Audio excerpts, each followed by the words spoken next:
America has lied about a lot of things throughout history, but one time they even outdid themselves by lying about space lasers. Yeah, they really did.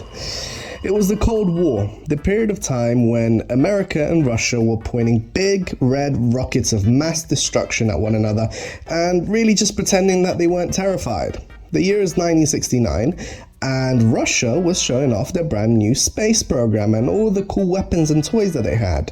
And Nixon wanted to look tough, real tough. But unfortunately, his toy box was looking quite empty.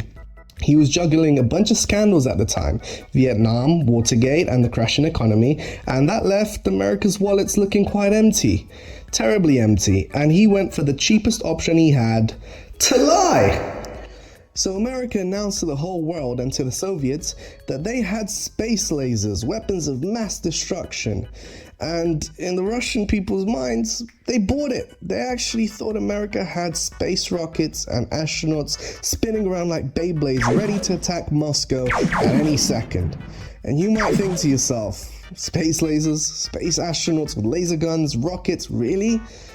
And you might think the Russians were done for believing it. But imagine if today NASA and a bunch of governments in the world released an image like this. You would buy it as well, wouldn't you? Of course, now we know America was lying. They were bluffing. They had nothing. Maybe just some floating tumbleweed up in space. But hey, you know what? The bluff, it worked. And for a period of time, peace, world peace, was maintained by something as simple as a bluff and a lie.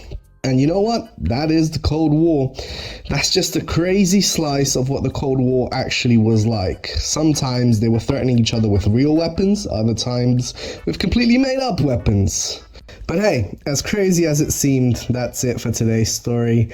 Give us a like, subscribe down below, and let us know what crazy stories you'd like to hear next.